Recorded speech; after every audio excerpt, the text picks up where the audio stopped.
एक जमाने की बात है। एक बहुत बड़ा और खूबसूरत कुरैशी राज्य था। वहां का राजा रायन कुरैशी बहुत अमीर और ताकतवर राजा था। उसके पास बहुत सारे महल थे, बहुत सारी जमीनें थीं और पूरे राज्य में उसका हुक्म चलता था। लोग उससे डरते थे क्योंकि वो बहुत सख्त मिजाज का था। जब वो कुछ कहता था तो सब उसकी बात मानते थे। कोई उसके सामने मुंह नहीं खोलता था। रायन का कोई परिवार नहीं था, न माँ, न बाप, न कोई भाई बहन। वो बिल्कुल अकेला था। बस उसके महल में काम करने वाले नौकर चाकर थे, जिन्हें वो अपना परिवार मानता था। लेकिन फिर भी उसके दिल में कहीं एक खालीपन था जो कभी भरता नहीं था। एक शाम की बात है। सूरज ढलने वाला था। रायान अपने महल की बड़ी छत पर खड़ा था। वो चुपचाप नीचे बगीचे को देख रहा था। तभी उसकी नजर बगीचे के एक कोने में गई। वहां एक बड़े नीम के पेड़ के नीचे एक लड़की बैठी थी। उसके बाल खुले हुए थे। वो कोई किताब पढ़ रही थी। सूरज की हल्की रोशनी उसके चेहरे पर पड़ रही थी। उसके कपड़े बहुत साधारण थे, लेकिन वो बहुत सुंदर लग रही थी। रायन कुछ देर तक उसे देखता रहा। उसके चेहरे पर हल्की सी मुस्कान आई। फिर उसने एक नौकर को बुलाया। नौकर का नाम था करमदीन। करमदीन महल का चौकीदार था। रायन ने पूछा कि नीचे बगीचे में जो लड़की बैठी है वो कौन है। उसने आज तक उस लड़की को महल में नहीं देखा था। करमदीन ने बताया कि वो एहसान की बेटी है। एहसान रायान के घोड़ों की देखभाल करता था। लड़की का नाम अबीर था। वो अपने बाप के साथ नौकरों के घर में रहती थी। वो अपने गांव से आई थी और कोई काम ढूंढ रही थी। करमदीन ने बताया कि अबीर बहुत अच्छी लड़की है। वो बहुत इज्जतदार है और कभी कभी सबके लिए खाना भी बनाती है। रायान के मन में उस लड़की को देखने की इच्छा जागी। उसने करमदीन से कहा कि उस लड़की को उसके कमरे में भेजे।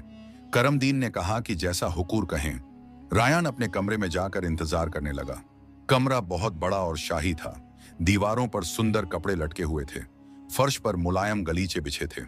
कमरे में हल्की खुशबू फैली हुई थी। कुछ देर बाद दरवाजे पर दस्तक हुई।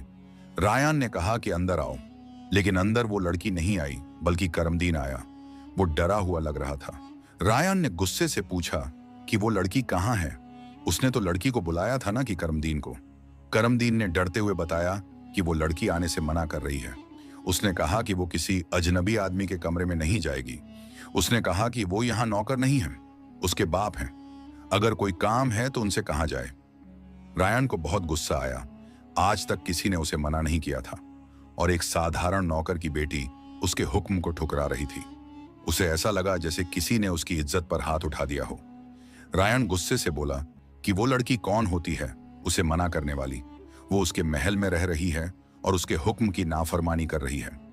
करमदीन ने समझाने की कोशिश की कि वो लड़की बहुत इज्जतदार है, उसका मतलब बुरा नहीं था, लेकिन रायन ने एक न सुनी। रायन बोला कि अगर वो लड़की नहीं आएगी तो वो खुद जाएगा। आज तक किसी ने उसे मना नहीं किया है। वो उस लड़की को दिखाएगा कि रायन कुरैशी कौन है। रायन तेज कदमों से अपने कमरे से बाहर निकला और सीढ़ियां उतरकर नीचे बगीचे की तरफ बढ़ने लगा। उसके अंदर गुस्सा जल रहा था। नौकरों के घर के पास एक छोटा सा कमरा था। वहां हल्की धूप आ रही थी। अबीर शीशे के सामने खड़ी अपने बाल बांध रही थी। उसके बाल बहुत लंबे और घने थे। तभी अचानक दरवाजा जोर से खुला। बिना दस्तक दिए रायन कुरैशी अंदर आ गया। अबीर चौंक गई। उसने शीशे में उसे देखा और जल्दी से पलटी। उसके हाथ कांपने लगे। उसने जल्दी से अपना दुपट्टा संभाला और घबराई हुई आवाज में बोली कि उसे शर्म नहीं आती किसी लड़की के कमरे में बिना इजाजत आते हुए। वो कौन है जो उसकी इजाजत के बिना अंदर आया है। रायन के चेहरे पर एक पल के लिए घबराहट आई, लेकिन फिर उसे गुस्सा आ गया। वो सख्त लहजे में बोला कि क्या उसे पता है वो किससे बात कर रही है। वो इस महल का मालिक है। यहाँ की हर चीज उसके हुक्म से चलती है और वो एक नौकर की बेटी होकर उससे इस तरह बात कर रही है। अबीर ने डर के बावजूद हिम्मत से कहा कि हाँ, वो मालिक है, लेकिन उसके पास किसी की इज्जत रौंदने का हक नहीं है। सबसे पहले तो वो उसके कमरे से बाहर जाए। वो उसके बुलाने पर इसलिए नहीं आई थी क्योंकि उसकी नीयत उसे ठीक नहीं लगी। इस तरह किसी भी नौकर को अपने कमरे में बुलाना गलत है। रायन का गुस्सा और बढ़ गया। वो बोला कि वो अपनी जुबान संभाल कर बात करे। क्या उसे पता है वो कौन है? वो रायन कुरैशी है, कुरैशी खानदान का इकलौता वारिस। उसके बाप का मालिक है वो, और वो उससे इस तरह बात कर रही है। अबीर ने उसकी आंखों में सीधे देखते हुए कहा कि हो सकता है वो उसके बाप का मालिक हो, लेकिन उसका नहीं। वो इंसान है, उसकी चीज नहीं, और वो किसी को ये हक नहीं देती कि वो उस पर इस तरह हुक्म चलाए। इज्जत नाम से नहीं बनती, बल्कि किरदार से बनती है। इसलिए बेहतर होगा वो अपना ये रौब किसी और पर दिखाए, क्योंकि वो अबीर एहसान है जो किसी के रौब में नहीं आती। रायन कुछ देर उसे चुपचाप देखता रहा। उसे हैरानी हो रही थी। आज तक किसी ने उससे इस तरह बात नहीं की थी। फिर उसने कहा कि उसे तमीज नहीं है बात करने की। वो उसे दिखाएगा कि उसकी बात टालने का क्या अंजाम होता है।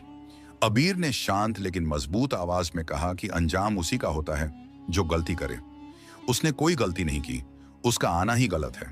फिर उसने दरवाजे की तरफ इशारा किया और कहा कि यह उसका कमरा है, वो बाहर जाए। अगर वो नहीं जाएगा तो वो खुद चली जाएगी। वो किसी बेगाने आदमी के साथ एक छत के नीचे खड़ी नहीं रह सकती। रायन के होंठ गुस्से से भींच गए। उसे लगा जैसे किसी ने उसे खुलेआम चुनौती दे दी हो। उसने कहा कि वो उसे नौकर बनाकर रखेगा, वो उसे तमीज सिखाएगा। अबीर के चेहरे पर कोई डर नहीं था। उसने कहा कि धमकियां उन पर असर करती हैं जिन्हें अपने हक पर शक हो। वो न झुकी है न झुकेगी। अगर ताकत दिखानी है तो बाहर दुनिया में दिखाए, यहां एक कमजोर लड़की पर नहीं। रायन की मुट्ठी गुस्से से भींच गई, लेकिन उसकी जुबान जैसे बंद हो गई। वो बस उसे देखता रह गया। उसकी आंखों में एक अजीब सी मजबूती थी। कमरे में कुछ पल सन्नाटा छा गया। बाहर से बर्तनों की आवाज आ रही थी। अबीर ने शांत लहजे में आखिरी बात कही कि अगर उसका गुस्सा खत्म हो गया हो तो दरवाजा वहीं है, वो जा सकता है। रायन के चेहरे पर गुस्से की लहर दौड़ गई, लेकिन फिर भी वो कुछ कहे बिना पलटा, दरवाजे तक पहुंचा और रुककर पीछे देखा। वो अब भी अपनी जगह खड़ी थी, दुपट्टा संभाले हुए, लेकिन चेहरे पर वही इज्जत, वही भरोसा। रायन दरवाजा जोर से बंद करके बाहर निकल गया। उसके कदमों की तेजी बता रही थी कि आज पहली बार किसी ने रायन कुरैशी को बातों से हरा दिया था। लेकिन कोई नहीं जानता था कि रायन कुरैशी के दिमाग में क्या चल रहा था। रात का सन्नाटा फैल चुका था। बगीचे की घास पर ओस की बूंदें चमकने लगी थीं। नौकरों के घर में हल्की रोशनी जल रही थी। अबीर जमीन पर बैठी थी। सामने एक प्याली में चाय ठंडी हो रही थी। तभी दरवाजा जोर से खुला। एहसान साहब हांफते हुए अंदर आए। उनके चेहरे पर परेशानी और गुस्से की मिलीजुली झलक थी। एहसान साहब ने पूछा कि ये उसने क्या किया है। उनकी आवाज भारी और कांपती हुई थी। अबीर चौंक कर खड़ी हो गई। उसने पूछा कि क्या हुआ। एहसान साहब ने बताया कि करमदीन ने कहा है कि उसने राजा साहब से बदतमीजी की है। क्या उसे पता है वो कैसे गुस्से वाले इंसान हैं? अगर वो नाराज हो गए तो उनकी नौकरी चली जाएगी। अबीर ने शांत लेकिन दुखी आवाज में कहा कि उसने कोई बदतमीजी नहीं की, बस अपनी इज्जत की बात की थी। एहसान साहब ने कहा कि ये उनके महल की बात है, यहां उनकी नहीं चलती। क्या उसे पता है वो कैसे मिजाज के हैं? एक शब्द पर आदमी की दुनिया बदल देते हैं। अगर उन्होंने उसे नौकरी से निकाल दिया तो वो कहां जाएंगे? अबीर ने धीरे से कहा कि रोजी देने वाली जात अल्लाह की है। अगर उन्होंने निकाल दिया तो कहीं और रोजी मिल जाएगी। एहसान साहब ने बेबसी से सिर हिलाया। उन्होंने कहा कि उसे दुनिया का तजुर्बा नहीं है। अल्लाह की जात पर यकीन है, लेकिन इंसानों के जुल्म से डर लगता है। वो लोग ताकतवर हैं। अगर उन्होंने नाराजगी रख ली तो उसे कहीं भी काम नहीं मिलेगा। रायन कुरैशी की बात सिर्फ इस महल तक नहीं रहती, पूरे राज्य तक जाती है। अबीर ने नजरें नीची कर ली। उसने कहा कि वो क्या करती। वो उसके कमरे में बिना इजाजत आ गए थे। वो उनसे कह रही थी कि वो जाए, लेकिन वो सुन ही नहीं रहे थे। वो घबरा गई, इसलिए जरा ऊंची आवाज में बोल गई। एहसान साहब ने मायूसी से सिर पकड़ लिया। उन्होंने कहा कि उसे क्या जरूरत थी आवाज ऊंची करने की। उसे चुपचाप कमरे से निकल जाना चाहिए था। क्या उसे अंदाजा भी है उसने किसे चुनौती दी है? अबीर ने थके हुए लहजे में कहा कि इज्जत का सवाल था। अगर वो वहां से निकल जाती तो अपनी ही नजरों में गिर जाती। एहसान साहब ने मेज पर हाथ मारा। उन्होंने कहा कि उसने बेवजह मौत को दावत दी है। वो लोग किसी का इनकार बर्दाश्त नहीं करते। उसकी ये जिद उन्हें सड़क पर ला देगी। तभी दरवाजे पर दस्तक हुई। करमदीन अंदर आया। उसकी सांस फूली हुई थी, चेहरे पर घबराहट थी। करमदीन ने कहा कि राजा साहब ने एहसान साहब को फौरन अपने कमरे में बुलाया है। कहते हैं अभी के अभी आए। एहसान साहब के चेहरे का रंग उड़ गया। उन्होंने धीरे से कहा कि ठीक है, वो जा रहे हैं। करमदीन ने सिर झुकाकर इजाजत ली और चला गया। दरवाजा बंद हुआ तो एहसान साहब ने थके हुए अंदाज में अपनी बेटी की तरफ देखा। उन्होंने कहा कि यही तो वो कह रहे थे। अब पता नहीं वो उनके साथ क्या करने वाले हैं। अबीर तड़प कर बोली कि उसने कुछ गलत नहीं किया। वो फिक्र ना करें, अगर जरूरत पड़ी तो वो सब कुछ समझा देगी। एहसान साहब ने सख्त लहजे में कहा कि नहीं, वो कुछ नहीं कहेगी, वो खुद बात करेंगे। वो बस कमरे से बाहर नहीं निकलेगी। अगर उन्होंने कुछ पूछा तो वो जवाब देंगे। उसके मुंह से निकला एक शब्द उनके बरसों की मेहनत मिटा देगा। अबीर खामोश खड़ी थी, नजरें जमीन पर। एहसान साहब ने गहरी सांस ली। उन्होंने कहा कि बेटी, तुम अच्छी हो, लेकिन यह दुनिया अच्छी नहीं है। यहां सच बोलने वाले हमेशा नुकसान में रहते हैं। उन्होंने दरवाजे की तरफ कदम बढ़ाए। जाते जाते रुककर बोले कि अगर वो देर तक नहीं आए तो करमदीन से पूछ लेना कि उन्हें कहां बुलाया गया है। दरवाजा बंद हुआ। अबीर की आंखों से आंसू चुपके से बह निकले। दूसरी तरफ रायन कुरैशी के कमरे में रात की हल्की रोशनी फैली हुई थी। दीवारों पर सलीखे से लगी तस्वीरें, बड़े पर्दों के पीछे से आती हल्की खुशबू, सब कुछ उसके मिजाज की तरह मजबूत लग रहा था। दरवाजे पर हल्की सी दस्तक हुई। रायन ने नजर उठाए बिना कहा कि आओ। दरवाजा धीरे से खुला। एहसान साहब झुके हुए हाथ जोड़कर अंदर आए। उन्होंने धीरे से सलाम किया। रायन ने जवाब दिया और बैठने को कहा। एहसान साहब झिझकते हुए जमीन पर बैठ गए, हाथ घुटनों पर नजरें झुकी हुई। कमरे में कुछ पल की खामोशी रही। फिर रायन ने गहरा सांस लिया और सख्त लहजे में कहा कि एहसान, उनकी हिम्मत कैसे हुई उनकी इजाजत के बिना अपनी बेटी को यहां लाने की, और ऊपर से वो उससे बदतमीजी कर रही है। ये तरबियत दी है उन्होंने अपनी बेटी को। एहसान साहब के चेहरे का रंग उड़ गया। उन्होंने कहा कि कसूर उनका है। उन्होंने सोचा कि बेटी काम की तलाश में थी तो अपने साथ ले आए, लेकिन यकीन करें उसका इरादा बुरा नहीं था। रायन ने बीच में बात काट दी। उसने कहा कि बस क्या जुबान चला रही थी उसके सामने। क्या उन्हें पता है वो किससे बात कर रहे हैं? अगर वो चाहे तो अभी के अभी उन्हें इस महल से निकाल सकता है और उन्हें कोई दूसरी नौकरी भी नहीं मिलेगी। एहसान साहब घबराकर उसके पैर पकड़ लिए। उन्होंने कहा कि माफ कर दें, ऐसी गुस्ताखी दोबारा नहीं होगी। वो खुद उसे समझा देंगे। अगर वो कहें तो अभी उसे यहां से वापस भेज देते हैं। वो दोबारा उनके सामने नहीं आएगी। रायन ने कुछ पल तक उन्हें यूं ही झुका रहने दिया, फिर ठंडे लहजे में कहा कि उठें। ये हरकतें उसे पसंद नहीं हैं। एहसान साहब कांपते हुए सीधे हुए। रायन ने पूछा कि लड़की ने पढ़ाई कहां तक की है? एहसान साहब ने बताया कि उसने बहुत पढ़ाई की है, बड़ी मुश्किल से। उन्होंने अपनी जमा पूंजी उसकी पढ़ाई पर लगा दी। चाहते थे कि वो अपने पैरों पर खड़ी हो जाए। बस अब दुआ है कि उसे जल्दी कोई काम मिल जाए। रायन कुछ पल चुप रहा, जैसे किसी हिसाब में गुम हो। फिर उसने कहा कि ठीक है, कल उसे उनके कामकाज की जगह भेज दें। वो देखेगा कि वो वहां क्या कर सकती है। एहसान साहब ने हैरानी से चेहरा उठाया। रायन ने सिर हिलाया। उसने कहा, हाँ, लेकिन याद रखना, उसे समझा देना कि वहां इस तरह का रवैया नहीं चलेगा। जिस जगह पर उसका नाम जुड़ा है वहां बदतमीजी की कोई गुंजाइश नहीं। एहसान साहब ने कहा कि वो उसे समझा देंगे, वो दोबारा ऐसी गलती नहीं करेगी। रायन ने कहा कि अच्छा है, अब जाई, और एहसान ये उनके लिए आखिरी मौका समझे। उनकी बेटी का बर्ताव अब उनकी जिम्मेदारी है। अगर दोबारा उसके सामने उसकी जुबान चली तो सिर्फ उनकी नहीं, उन दोनों की जगह सड़क पर होगी। एहसान साहब ने कहा कि अल्लाह उन्हें खुश रखे, दोबारा शिकायत का मौका नहीं मिलेगा।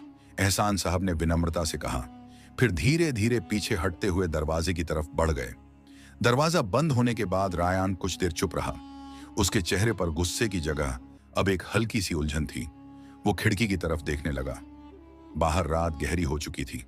शायद वो खुद भी समझ नहीं पा रहा था कि उस लड़की से झगड़े का ज्यादा असर उस पर क्यों हो गया था। क्या उसकी बातों का वकार था या कुछ और था जो उसे उसकी तरफ खींच रहा था? वरना वो कभी भी किसी इंसान में इतनी दिलचस्पी नहीं लेता था। सुबह की नरम रोशनी पर्दों से छनकर अंदर आ रही थी। नौकरों के घर में सन्नाटा था, बस चाय के बर्तनों की हल्की खनक सुनाई दे रही थी। एहसान साहब ने जल्दी में कपड़े बदले। चेहरे पर रात की थकान बाकी थी। अबीर शीशे के सामने खड़ी थी, बाल बंधे हुए, सादा दुपट्टा ओढ़े, लेकिन चेहरे पर सख्त गुस्से का तनाव था। उसने कहा कि उसे समझ नहीं आता उन्होंने ऐसा क्यों किया। वो पलटी तो उसके लहजे में भरा हुआ गुस्सा साफ छलक रहा था। किसने कहा था उनसे कि उस आदमी से उसके लिए काम मांगे? वो उसके साथ एक पल भी नहीं बिता सकती। उसकी शक्ल तक उसे बुरी लगती है। एहसान साहब ने उसे शांत करते हुए कहा कि बेटी, उसे समझ नहीं है हालात की।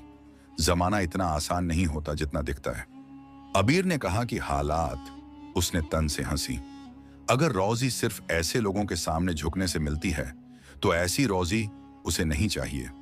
वो जानती है वो किस लहजे में बात करता है, उसके चेहरे पर घमंड टपकता है। वो वहां जाकर क्या करेगी? हर दिन उसका हुक्म सुनती रहे। एहसान साहब ने गहरी सांस ली। उन्होंने कहा कि अबीर वो बुरा नहीं है, बस गुस्से का तेज है। असल में दिल का बुरा नहीं है, हर इंसान की फिक्र करता है। उसके पास रिश्ते नहीं हैं, इसलिए वो इतना सख्त है, वरना वो हर शख्स के साथ रहमदिली से पेश आता है। मानो या ना मानो, यहाँ काम करते हुए उन्हें 10 साल हो गए हैं, लेकिन कोई ऐसा दिन नहीं आया जब उन्हें अपनी नौकरी की फिक्र हुई हो। कभी पैसों की जरूरत पड़ी तो उसी ने मदद की।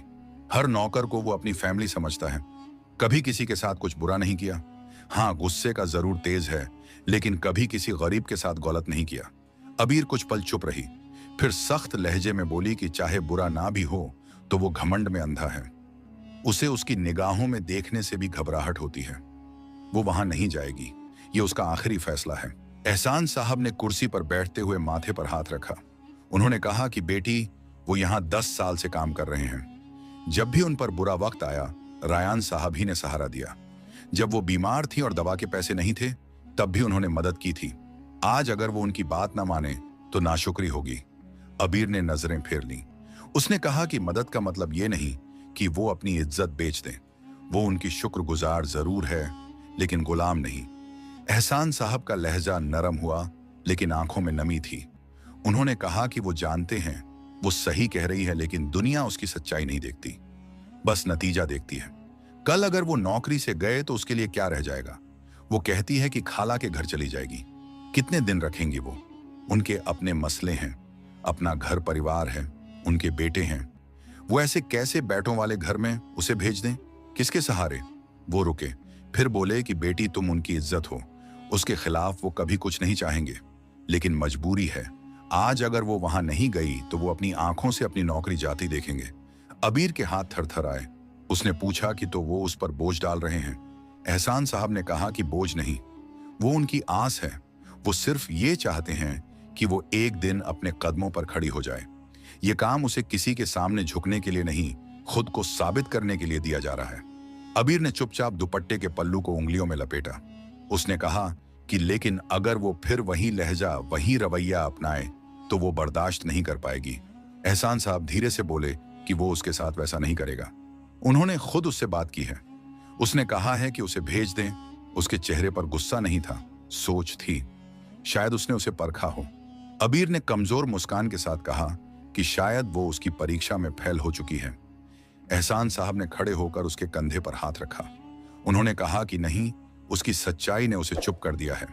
अब वक्त है कि वो अपना हुनर दिखाए। उसने बहुत पढ़ाई की है, पढ़ाई उसका असली खजाना है। एक मौका दे खुद को। वो खामोश रही, चाय का प्याला थामकर धीरे से बोली कि अगर वो वहां गई तो सिर्फ उनकी खातिर, लेकिन अगर कुछ गलत हुआ तो वो वापस आ जाएगी। वो उसकी गुलामी नहीं करेगी। एहसान साहब के चेहरे पर सुकून आया।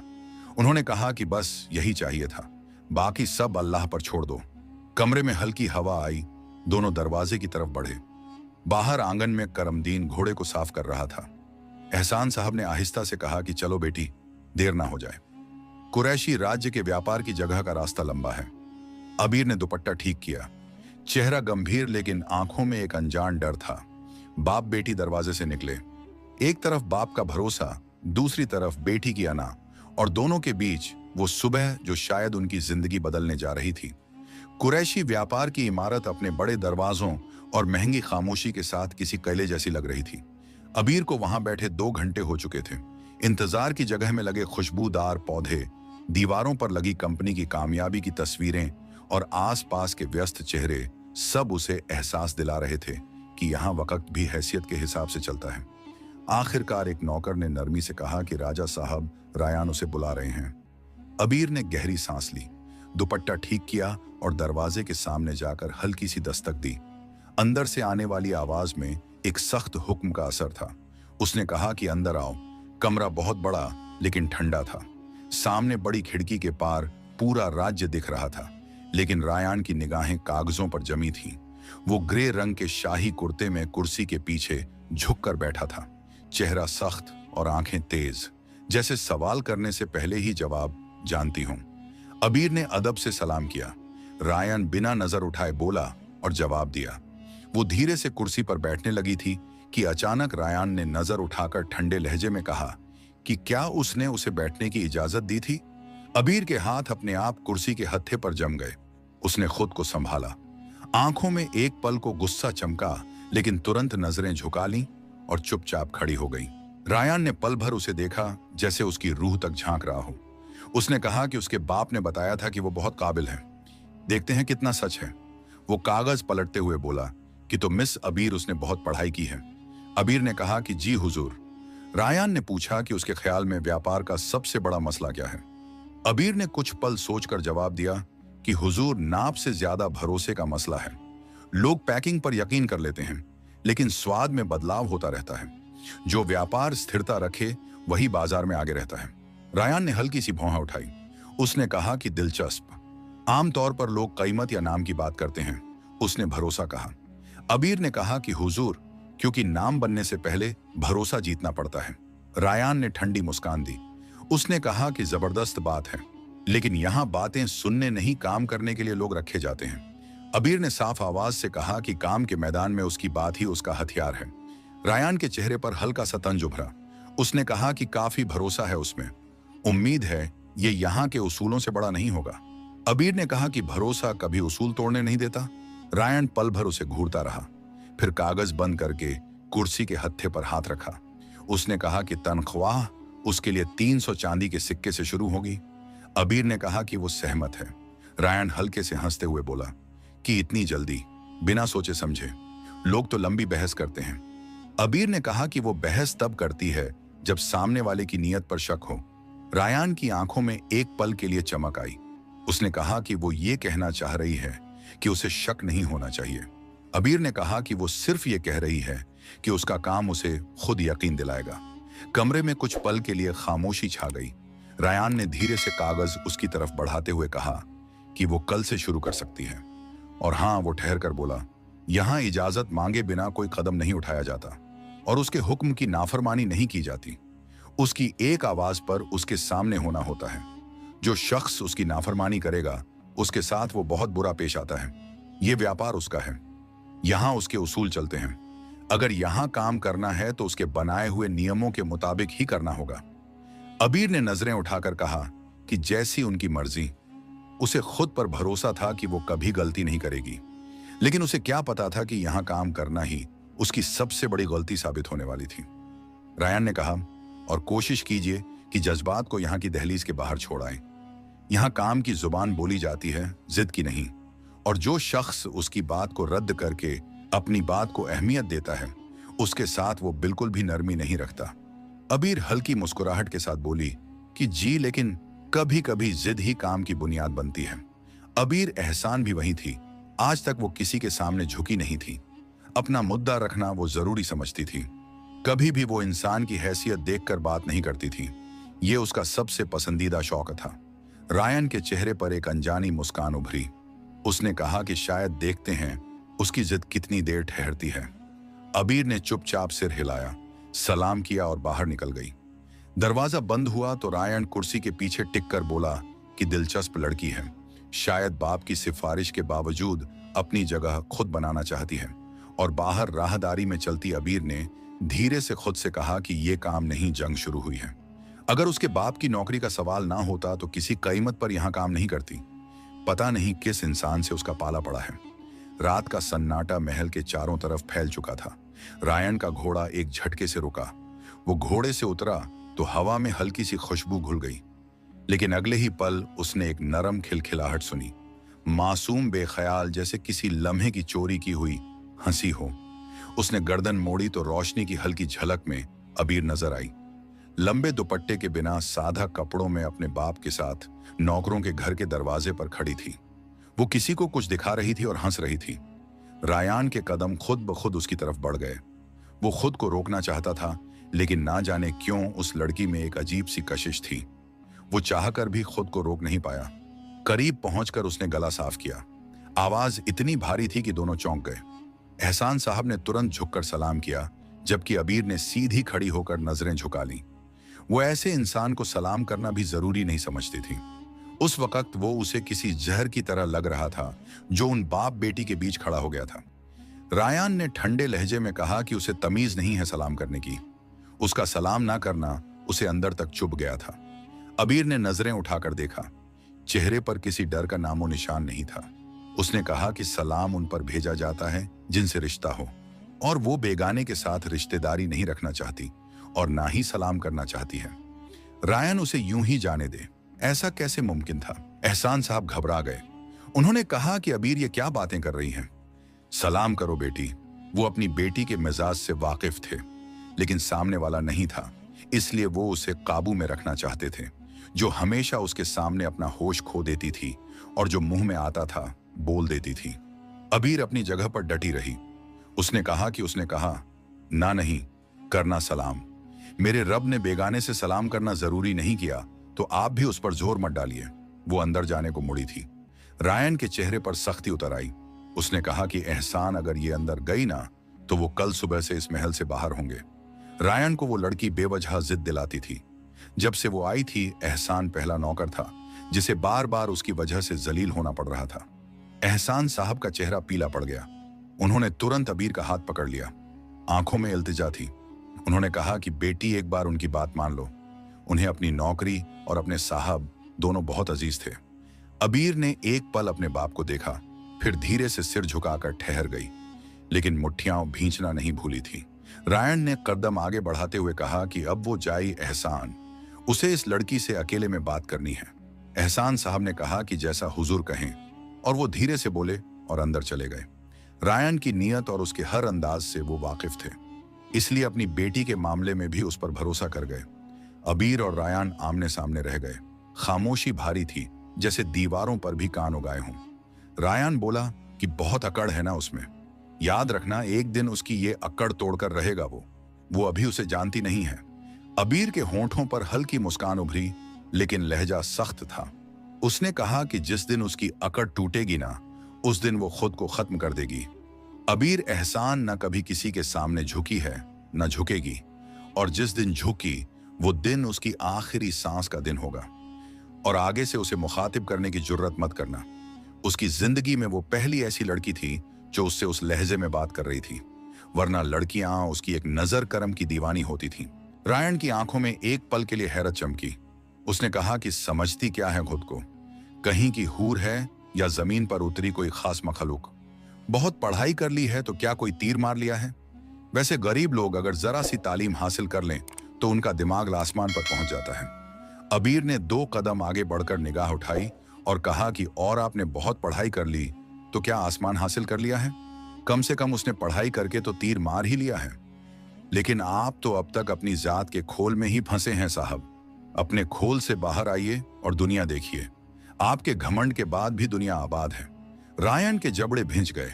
उसने कहा कि जुबान बहुत चलती है, शायद उसे उसकी औकात याद दिलानी पड़ेगी। अबीर ने कहा कि उसकी औकात उसके काम तय करते हैं, उसके नाम नहीं। और अगर वो समझता है कि किसी को नीचा दिखाकर अपनी ऊंचाई नापी जा सकती है, तो शायद उसकी नापतौल ही गलत है। वो एक खोखला इंसान है जिसे बात करने की तमीज तक नहीं है, खासकर औरतों से। रायन ने तंजिया हंसी छोड़ी। उसने कहा कि वाह क्या बात है, इतने बड़े बोल तो किसी व्यापारी ने भी नहीं मारे होंगे जितने वो मार लेती है। अबीर ने कहा कि आपके जैसे लोगों के लहजे में इंसानियत कम और घमंड ज्यादा झलकता है। बेहतर होगा अपने गिरेबान में झांक लीजिए, कहीं ऐसा ना हो कि आखिर में आप तन्हा रह जाएं और आपके पास कोई भी ना हो।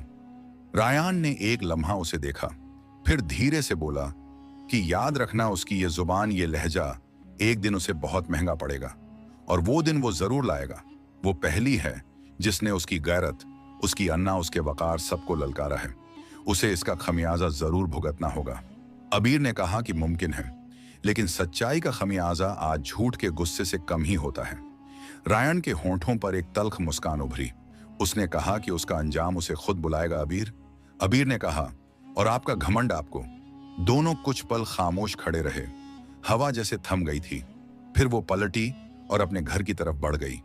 रायन ने निगाहें हटाए बिना धीरे से कहा कि दिलचस्प है लेकिन खतरनाक भी। महल की रोशनी में उसका साया लंबा हो गया था, जैसे उसके अंदर का घमंड जमीन पर अपनी शक्ल बना रहा हो। 1 हफ्ते बाद दोपहर का वक्त था। कुरैशी व्यापार की इमारत में काम की रफ्तार अपने चरम पर थी। मीटिंग के कमरे में रायान कुरैशी अपने खास शाही अंदाज में टीम को हिदायतें दे रहा था कि अचानक उसके हाथ में पकड़े रस का प्याला किसी के टकराने से डोल गया। ठंडा तरल तेजी से उसके सफेद कुर्ते पर बह गया। दाग गहरे लाल रंग के बन गए। एक पल के लिए कमरे में खामोशी छा गई। रायान ने हल्के से नीचे का होंठ काटा, गुस्सा दबाया और छोटा सा बोला कि माफ करें। वो सीधा रसोई की तरफ बढ़ा। जूतों की आवाज फर्श पर एक मजबूत आवाज पैदा कर रही थी। अंदर दाखिल हुआ तो वहां अबीर मौजूद थी। हाथ में कागज और कलम पकड़े खाने की चीजों के नोट्स लिख रही थी। रोशनी में उसके चेहरे की मासूम सख्ती उभर रही थी। रायान के कदम रुक गए। एक पल के लिए वो उसे देखता रहा, फिर जैसे किसी जिद ने जन्म लिया, उसने कुर्ते के बटन खोले और एक झटके से उतारकर सीधा उसके चेहरे पर फेंक दी। उसने कहा कि धो कर दो। अबीर के हाथ झटके से रुके। चेहरे पर हैरानी और नाकामी के आसार थे। उसने कहा कि दिमाग दुरुस्त है उसका। ये क्या बदतमीजी है। उसने नापसंद से कुर्ता एक तरफ रख दिया। रायान के होंठों पर तंजिया मुस्कान आई। उसने कहा कि वो उसकी एक मामूली काम वाली, जो हुक्म दिया है उसका एहतराम करे। अबीर ने धीरे से सांस भरी, लेकिन आंखों में शोले उतर आए। उसने कहा कि वो यहां काम करने आई है, यहां की धोबन नहीं है जो उसके कपड़े धोए। अपना काम खुद करें या कोई धोबी रख लें, उससे ऐसे काम की उम्मीद आगे से मत रखें। रायन एक कदम आगे बढ़ा। लहजा झरीला हो गया। उसने कहा कि वो शायद भूल रही है कि वो किससे बात कर रही है। वो उसका मालिक है। अबीर ने मजबूती से कहा कि जी हां, इसीलिए तो उसकी इज्जत कर रही है। अगर उसकी जगह कोई और होता ना, तो वो वही कुर्ता मुंह पर दे मारती। रायन की आंखों में गुस्से के लाल शोले भड़के। उसने कहा कि कुछ ज्यादा ही जुबान नहीं चलती उसकी। अबीर का चेहरा तप गया, लेकिन लहजा थमा नहीं। उसने कहा कि हां, चलती है। उस जैसे लोगों के सामने फौरन चलना शुरू हो जाती है, क्योंकि अबीर एहसान ने झुकना नहीं सीखा। रायन ने दांत पीसकर कहा कि वो उसे उसकी औकात याद दिलाएगा। अबीर ने कहा कि पहले अपनी औकात देख लीजिए। आप ताकतवर जरूर हैं, लेकिन इज्जत खरीदने का इख्तियार अभी किसी के पास नहीं आया। वो बोली और कागज बंद करके वहां से निकल गई। कदमों की आहट मजबूत और बेखौफ थी। दरवाजा बंद होने की आवाज हवा में गूंजती रही। रायान कुछ लम्हे वहीं खड़ा रहा। उसके चेहरे पर अजीब सा असर उभरा, गुस्सा आना और शायद एक चुभन भी। उसने मेज पर रखा प्याला उठाया, लेकिन हाथ की नसें तन गईं। वो बड़बड़ाया। आवाज भारी और टूटी हुई थी। उसने कहा कि उसे तो वो अपना बनाकर झुकाएगा। बहुत राग अलापती है ना बेगाने का। उसने सोचा कि एक दिन वो उसकी बीवी बनेगी, तभी वो झुकेगी। वो तेज कदमों से वापस अपने दफ्तर की तरफ बढ़ा, लेकिन अंदर कहीं कुछ हिल चुका था, जैसे किसी ने पहली बार उसके घमंड के दरवाजे पर दस्तक दी हो। 2 दिन बाद वक्त धीरे धीरे गुजरता जा रहा था। रात की खामोशी चारों तरफ फैली हुई थी। अबीर महल के दरवाजे पर पहुंची तो उसके दिल की धड़कन जैसे कानों में सुनाई देने लगी। वो आहिस्ता आहिस्ता कदम बढ़ाती अंदर दाखिल हुई। एहसान साहब ने खामोशी से दरवाजा खोला और बैठक के कमरे की तरफ इशारा किया। उसे उसके बाप के जरिए बुलाया गया था। बैठक के कमरे में रायान इत्मीनान से सोफे पर बैठा था। सामने एक प्याले में पानी रखा था। उसने अंदर दाखिल होती उस लड़की पर निगाह डाली। हल्का सा तंजिया मुस्कुराया। उसने कहा कि अरे वाह, वो तो किसी बेगाने के बुलाने पर नहीं आती ना। आज क्या हुआ? उसके लहजे में तंज की हल्की आंच थी। अबीर खामोश खड़ी रही, निगाहें सीधी, चेहरा बेअसर। उसने कहा कि बोलिए, क्यों बुलाया है? रायन हंस दिया। उसने कहा कि आइए बैठिए, बात छोटी नहीं है। उसने हाथ के इशारे से सामने रखे कागज उसकी तरफ खिसकाए। उसने कहा कि ये देखिए, ये वही दस्तखत हैं जो उसने 2 दिन पहले किए थे। अचानक उसे याद आया, 2 दिन पहले एक आदमी ने आकर उससे काम पक्के होने के दस्तखत लिए थे। उसने कागज खोला, नजर दौड़ाई और शांत लहजे में बोली कि तो क्या करे, ये तो काम की पक्की का कागज था। आपके आदमी ने खुद कहा था। रायन जरा झुककर बोला कि नहीं, ये काम का कागज नहीं है। कमरे में एक पल को पूरी खामोशी छा गई। उसने कागज दोबारा उठाया, लिखा हुआ पढ़ा और अगले ही पल कागज जमीन पर फेंक दिया। उसने कहा कि ये क्या बकवास है। उसने ये कैसा खेल खेला है उसके साथ? उसके लहजे में कंपती हुई नफरत थी। रायन हंसा, लेकिन अब उसके लहजे में घमंड की काट थी। उसने कहा कि खेल नहीं, हकीकत है। 2 दिन बाद उनका निकाह होगा। अगर उसने इनकार किया तो उसे 50,000 सोने के सिक्के देने होंगे, और अगर ना दे सकी तो उसके बाप साहब कैद में होंगे। अबीर लगभग चीख पड़ी। उसने कहा कि क्या वो ये सब कैसे कर सकता है? रायन ने कहा कि कानूनी तौर पर सब ठीक है। उसने खुद दस्तखत की हैं। उसके आंसू गालों पर बहने लगे। उसने कहा कि वो मर जाना पसंद करेगी, लेकिन उस जैसे इंसान से निकाह नहीं। रायन जरा आगे झुका, निगाहों में सख्ती। उसने कहा कि उसका मसला क्या है, उसने उसका बिगाड़ा क्या है, उसे इतनी तकलीफ क्यों है उससे, उसके अंदर ये जिद किस बात की है?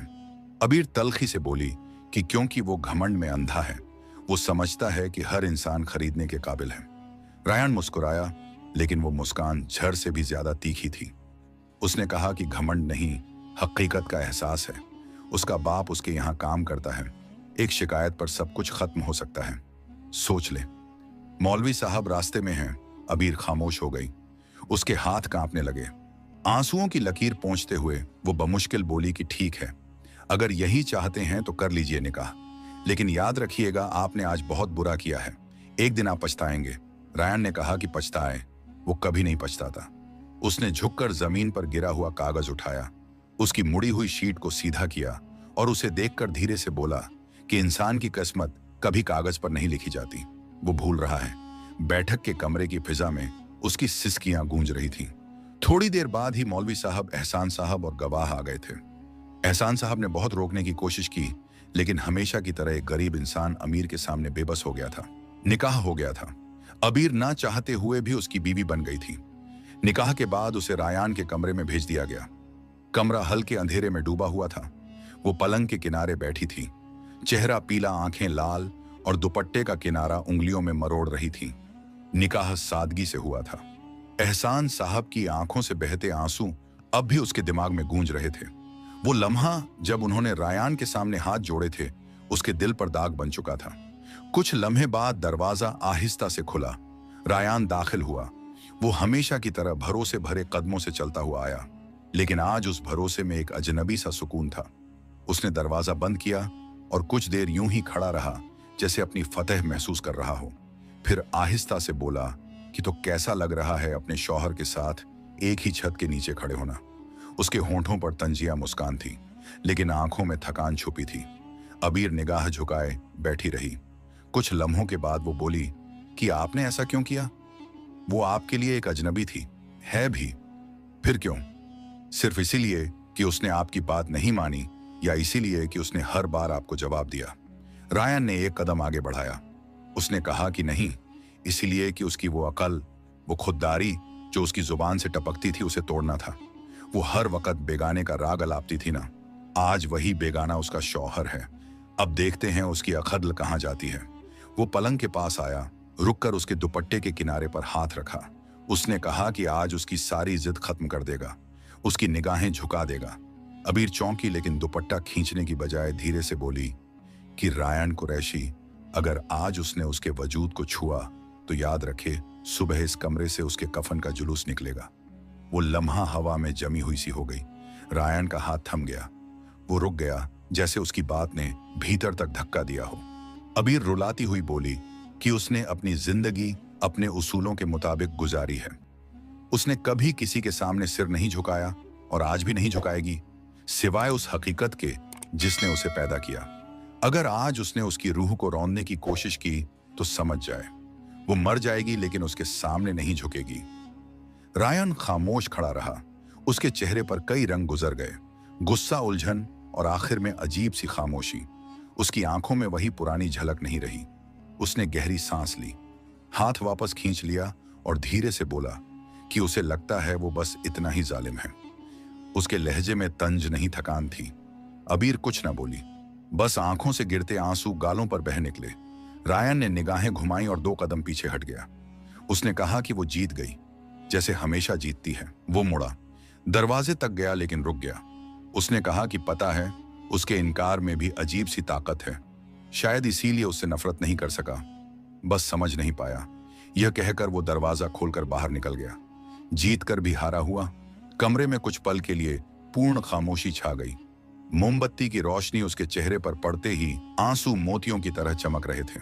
उसने दुपट्टे के पल्लू से आंसू पोंछे, फिर सिर उठाकर आसमान की ओर देखा।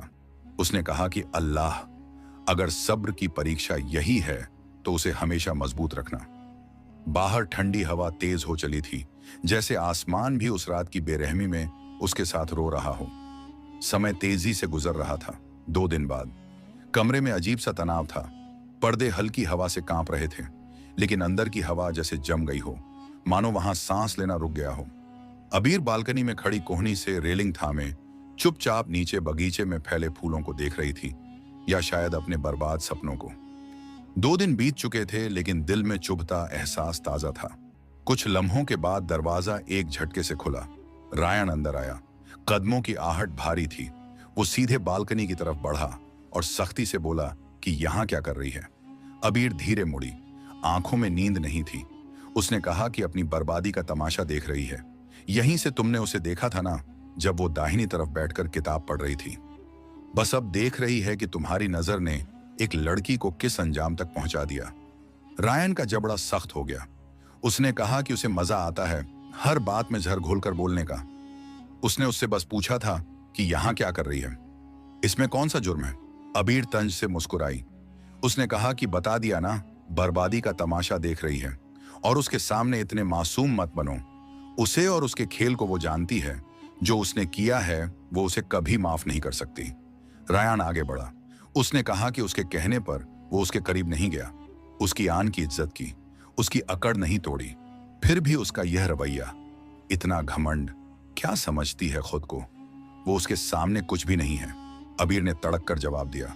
उसने कहा कि एक बात हमेशा याद रखें रायान कुरैशी, अगर एक चींटी का झुंड हाथी की सूंड में घुस जाए तो वही हाथी को खत्म कर देता है। इसलिए बेहतर है उससे दूर रहे, वरना उसकी यह अकड़ या घमंड सब जमीन बोसी हो जाएगा। रायान का चेहरा गुस्से से लाल हो उठा। वो तेजी से आगे बढ़ा और उसके बाजू थाम ली। उसने कहा कि वो उसे गुस्सा क्यों दिलाती है, हर वक्त चुभती बातें क्यों करती है, ऐसा कौन सा गुनाह किया है उसने। अबीर ने झटका देकर बाजू छुड़ाते हुए कहा कि हाँ, गुनाह क्या किया है उसने। एक ऐसी लड़की की जिंदगी बर्बाद की है जिसने उसे कभी बद्दुआ तक नहीं दी। उसने जबरदस्ती एक रिश्ता थोप दिया जिसमें इज्जत नहीं, सिर्फ उसका घमंड है। उसे लगता है कि एक निकाह के कागज से वो किसी की रूह के मालिक बन गए हैं। नहीं रायान कुरैशी, वो कभी किसी के मालिक नहीं बन सकते। वो तो अपने नफ्स के गुलाम हैं।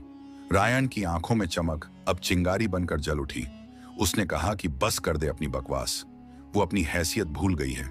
उसने उसे इज्जत दी, घर दिया, नाम दिया, और वो है कि जुबान दराजी पर उतर आई है। अबीर हंसी, लेकिन वो हंसी झर भरी थी। उसने कहा कि इज्जत, जो उसने किया है उसे इज्जत नहीं कहते। वो सौदा है, एक पिता के कमजोर लम्हे और एक बेटी के सपनों का सौदा। उसकी दौलत, उसकी ताकत सब बेमानी है जब इंसानियत खत्म हो जाए। वो मर्द नहीं, एक घमंडी खिलौना है जिसे इख्तियार का नशा चढ़ा हुआ है। रायन कुछ पल उसकी आंखों में घूरता रहा, फिर गुस्से से उसने हाथ में रखी चीज पर दे मारा। आवाज गूंजी। उसने कहा कि उससे बात करना बेकार है। वो औरत नहीं, एक जिद्दी पत्थर है। अबीर ने कहा, और वो मर्द नहीं, एक कायर है जो औरत को नीचा दिखाकर खुद को ताकतवर समझता है। रायन ने घूर कर उसे देखा, फिर दरवाजे की तरफ बढ़ा। दरवाजा जोर से बंद हुआ। गूंज देर तक फैलती रही। अबीर बालकनी के सहारे ढेर हो गई। आंखों से आंसू बह निकले, हिचकियां बंद गई थीं। उसने कहा कि उसने चाहा भी नहीं था ये सब, बस सुकून चाहा था, और उसने वो भी छीन लिया। चांदनी बालकनी पर बिखरी थी, लेकिन उसकी आंखों का अंधेरा सब रोशनियों को निगल गया। वक्त और तेजी से गुजरता जा रहा था। पूरा महीना अपनी रफ्तार के मुताबिक बीत गया था। रात की स्याही चारों तरफ फैल चुकी थी। कमरे में हल्की रोशनी फैली थी। एक कोने में जलता मोमबत्ती दीवार पर लंबे साए बना रहा था। हवा में उदासी घुली हुई थी। अबीर कोने में जमीन पर बैठी थी, चेहरा दोनों हाथों में छुपाए। कंधे हल्के हल्के कांप रहे थे। सिसकियों की हल्की आवाज कमरे की खामोशी को काट रही थी। दरवाजा धीरे से खुला। रायन अंदर आया। कुछ लम्हे दरवाजे के पास खड़ा उसे देखता रहा। उसके चेहरे पर वो सख्ती नहीं थी जो हमेशा रहती थी, बस पछतावा और थकान थी। फिर वो धीरे कदमों से चलता हुआ उसके बराबर आकर बैठ गया। अबीर ने उसकी मौजूदगी महसूस की तो जल्दी से उठने की कोशिश की, लेकिन उसने खामोशी से उसकी कलाई थाम ली। अबीर ने कहा कि छोड़े उसका हाथ। आंखें लाल थीं, आवाज टूट रही थी। रायन धीरे से बोला कि बस एक बार उसकी बात सुन ले, फिर चाहे तो चली जाना। अबीर लम्हा भर को ठहरी, नजर झुकाई लेकिन हाथ नहीं छुड़ाया। उसकी सांस भारी थी, दिल में तूफान उठ रहा था। वो खामोशी से बैठ गई। रायन ने नजरें झुकाई और धीमी आवाज में बोला। उसने कहा कि जब उसने उसे पहली बार देखा था तो वो महल के बाग में बैठी थी, चुपचाप किसी किताब में गुम। पता है, उस दिन उसे पहली बार लगा कि दिल भी धड़क सकता है। उसे देखकर दिल इतना जोर से धड़का था कि खुद पर काबू नहीं रहा था। वो हल्का सा मुस्कुराया, लेकिन चेहरे पर दर्द साफ था। उसने कहा कि उसे पहली नजर का इश्क हो गया था। अबीर, शायद यह लफ्ज उसे बनावटी लगे, लेकिन यह सच है। अबीर चुपचाप उसकी बात सुनती रही। आंखों से बहते आंसू थम नहीं रहे थे। रायन की आवाज भर आई। उसने कहा कि उसके पास कोई रिश्ता नहीं है, ना माँ, ना बाप, ना बहन भाई। यहाँ जो कुछ लोग हैं, एहसान, आमिर, करमदीन, यही उसका परिवार है। उसने हमेशा इनकी कदर की, कभी किसी को सताया नहीं। लेकिन पता नहीं क्यों उसके साथ वो खुद को खो बैठा। उसके सामने हर लम्हा उलझता रहा, शायद उसे दिखाने के लिए कि वो ताकतवर है, लेकिन असल में वो उससे प्रभावित था। उसकी जिद से, उसके सच से, उसकी गैरत से। रायन बिना रुके कहता गया। उसने कहा कि उसका इरादा था कि कभी किसी अमीर लड़की से शादी नहीं करेगा। चाहता था कि कोई गरीब हो, शादी मोहब्बत करने वाली, क्योंकि उसने सुना था कि मोहब्बत गरीबी में सच्ची होती है, दौलत में नहीं। लेकिन जब वो सामने आई तो लगा वो वही सच है, लेकिन वो उस सच को पहचान नहीं पाया। उसे जख्मी कर दिया। अबीर ने धीरे से सिर उठाया। आंखों में नमी थी लेकिन लहजा सख्त। उसने पूछा कि फिर क्यों किया उसने ऐसा? उसे इतना अधिकार किसने दिया कि किसी की जिंदगी बर्बाद कर दे? उसने उसे जबरदस्ती इस रिश्ते में बांधा, उसकी रजा के बिना। उसे लगा यह मोहब्बत है। रायन ने गहरी सांस ली। उसने कहा कि नहीं, वो मोहब्बत नहीं थी, वो जिद थी, पागलपन था। वो उसे अपने सामने झुकाना चाहता था, लेकिन जब उसने उस रात कहा था कि अगर उसने उसे छुआ तो वो अपनी जान ले लेगी, अल्लाह की कसम, उस लम्हे उसका दिल कांप गया था। लगा अगर उसे कुछ हुआ तो वो भी खत्म हो जाएगा। इसलिए वो रुक गया। उसे हाथ नहीं लगाया। उसने खुद को पीछे कर लिया, लेकिन शायद बहुत देर हो चुकी थी। रायन सिर झुकाए बोला। उसने कहा कि वो माफी मांगता है, अबीर से, उसके बाप से, उसके वजूद से। अगर मुमकिन हो तो उसे माफ कर दे। आज रायन कुरैशी उसके आंसुओं के सामने बेबस हो गया है। हमेशा उसे लड़ते देखा है, लेकिन आज उसके आंसुओं ने उसका दिल हिला दिया है। कमरे में कुछ देर खामोशी छा गई। अबीर के होंठ थरथराए। वो बोली कि उसने उसका यकीन तोड़ा है, उसका सुकून छीना है, लेकिन उसने रुककर जो साबित किया वो इंसानियत थी। शायद यही वजह है कि दिल पूरी तरह नफरत नहीं कर सका। लेकिन एक वादा चाहिए उससे। रायन ने पूछा कि क्या वादा? अबीर ने कहा कि वो कभी किसी के साथ जबरदस्ती नहीं करेगा, चाहे वो लड़की हो, नौकर हो या उससे कमजोर कोई इंसान। वो अपनी ताकत इंसानियत के लिए इस्तेमाल करेगा, जुल्म के लिए नहीं। रायन ने गहरी सांस ली। उसकी आंखों में देखकर कहा कि वो वादा करता है। अबीर, कभी नहीं। उसने उसे आईना दिखा दिया है। उसके लहजे में पहली बार नरमी थी। वो धीरे से उसके करीब आया। उसने पूछा कि क्या वो उसे माफ कर देगी? अबीर ने हिचकियों के बीच सिर हिलाया। उसने कहा कि शायद पूरी तरह नहीं, लेकिन कोशिश करेगी, क्योंकि कभी कभी माफ करना खुद को आजाद करने के लिए जरूरी होता है। रायन के होंठ कांपे। वो आहिस्ता से बोला कि शुक्रिया। फिर वो धीरे से झुककर उसके आंसू पोंछने लगा। उसने एक पल को विरोध किया, फिर खुद को ढीला छोड़ दिया। रायन ने उसे अपने सीने से लगा लिया। अगर वो झुक रहा था तो उसने अपनी अना दिखाना जरूरी नहीं समझा। कमरे में खामोशी फैल गई। बाहर चांद अपनी रोशनी से पूरे आंगन को भर रहा था, जैसे कुदरत भी कह रही हो कि जख्म भरने में वक्त लगता है, लेकिन जब सच बोल दिया जाए तो अंधेरे भी नरम पड़ जाते हैं। धीरे धीरे वक्त गुजरता गया। रायन और अबीर के बीच की दूरी कम होती गई। रायन ने अपने गलतियों का एहसास कर लिया था। वो समझ गया था कि जबरदस्ती से कभी मोहब्बत नहीं मिलती। उसने अबीर को पूरा सम्मान देना शुरू किया, उसके फैसलों की कदर करता, उसकी राय पूछता। धीरे धीरे अबीर का दिल भी पिघलने लगा। वो समझ गई कि रायन असल में बुरा नहीं था, बस उसे प्यार की समझ नहीं थी, घमंड में अंधा था। लेकिन अब वो बदल रहा था। कुछ महीने बीत गए। महल में खुशियां लौट आईं। रायन और अबीर के बीच एक खूबसूरत रिश्ता बनने लगा। वो एक दूसरे को समझने लगे। रायन ने अपने राज्य में भी बदलाव किए, गरीबों की मदद करने लगा, सबके साथ इज्जत से पेश आने लगा। एहसान साहब को अपनी बेटी की खुशी देखकर बहुत सुकून मिला। उन्हें लगा कि शायद अल्लाह ने उनकी बेटी को सही जगह पहुंचा दिया। एक दिन रायान ने अबीर से कहा कि वो उसकी सबसे बड़ी नेमत है। उसने उसे जिंदगी जीना सिखाया, इंसानियत सिखाई, मोहब्बत का असल मतलब समझाया। अबीर मुस्कुराई। उसने कहा कि और उसने उसे सिखाया कि ताकत में नहीं, नरमी में असली ताकत होती है। घमंड में नहीं, विनम्रता में असली इज्जत होती है। दोनों ने एक दूसरे को देखा। आंखों में अब प्यार था, सम्मान था, भरोसा था। महल के बगीचे में फूल खिल उठे। चारों तरफ खुशबू फैल गई, जैसे कुदरत भी खुश थी कि दो जिद्दी इंसानों ने आखिरकार प्यार को समझ लिया। रायान अब राज्य का एक अच्छा राजा बन गया। सबका ख्याल रखता, सबकी मदद करता, और अबीर उसके साथ राज्य की सेवा करती। गरीब लड़कियों को पढ़ाती, उन्हें जिंदगी में आगे बढ़ने के लिए प्रेरित करती।